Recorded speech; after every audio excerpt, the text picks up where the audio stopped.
Assalamualaikum warahmatullahi wabarakatuh. Sekarang kami berada di Kuruk-Kuruk Jepang ataupun gua yang dibuat oleh Jepang untuk mempertahankan wilayah Tringgading dahulu. Dan ini di sini boleh dilihat ini adalah cabang-cabang daripada gua tersebut. Untuk mengetahui lengkapnya, simak video ini sampai habis. Gua atau bunker Jepang terletak di Gampung Sago, Kecamatan Tringgading, Kabupaten Pidijaya. Bunker ini dibangun di atas Bukit Cotmanyang dengan tujuan untuk memudahkan tentara Jepang dalam memantau dan mengantisipasi serangan dari pihak lawan. Awal masuknya Jepang ke Aceh yaitu melalui pantai Ujung Bate yang terletak di Kabupaten Aceh Besar. Setelah Jepang melakukan pendaratan pertamanya di Aceh, sebagian tentara Jepang melanjutkan perjalanan ke kota Banda Aceh melalui jalur darat.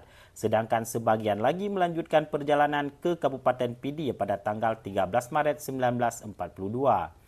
Masuknya Jepang ke Kabupaten Pidi yaitu melalui Selat Malaka yang berada di Kota Sigli, tepatnya di dekat Kuala Pedir yang menjadi perbatasan Gampung Benteng dengan Gampung Blok Bengkel.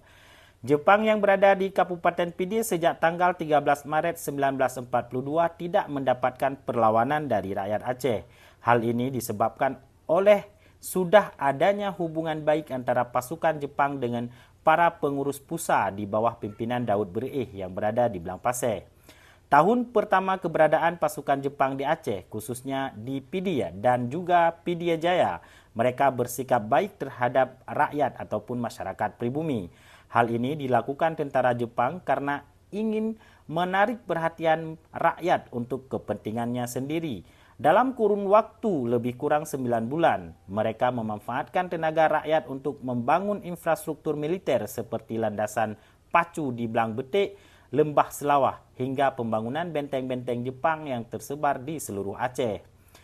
Fungsi dari tersebarnya benteng ataupun kuruk-kuruk ini di beberapa titik koordinat yang berbeda memungkinkan pasukan Jepang untuk mengawal seluruh kawasan Pidijaya dan menjangkau keamanan sepanjang garis pantai Kabupaten Pidijaya dari serangan musuh ataupun sekutu yang datang menyerang balik.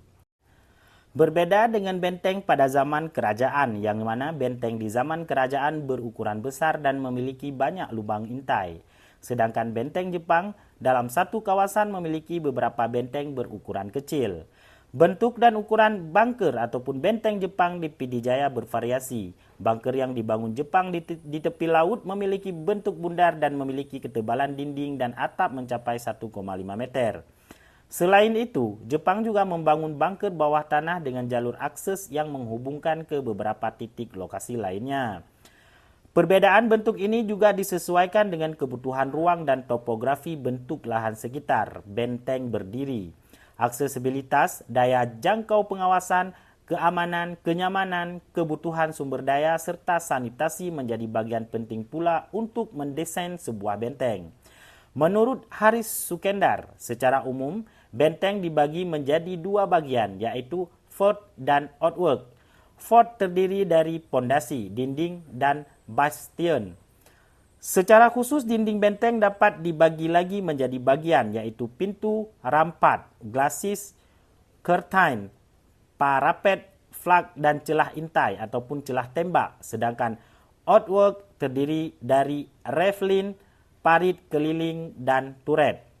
Pembangunan benteng Jepang di Indonesia berlangsung selama 9 bulan. Diperkirakan dibangun sekitar tahun 1942 Masehi sampai dengan tahun 1943.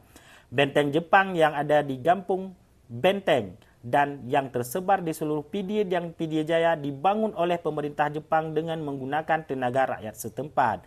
Rakyat yang diperkerjakan oleh Jepang tersebut diperkirakan tidak diberikan upah walaupun ada hanya sedikit. Teknik pembangunan benteng Jepang yang ada di kawasan Pidijaya tidak berbeda dengan benteng Jepang yang ada di daerah lainnya di Indonesia. Salah satunya seperti benteng Jepang yang ada di Anoy Hitam, Kota Sabang. Pembangunan benteng Jepang di Anoy Hitam menggunakan bahan baku batu bata, batu gunung, dan batu karang. Selain bahan baku utama tersebut juga terdapat bahan penunjang lainnya yaitu pasir, besi, dan napa. Secara umum dilihat dari teknologinya, pembangunan benteng Jepang sudah sangat modern dan rapi, dikarenakan dalam pembangunan benteng tersebut sudah memakai bahan batu semen.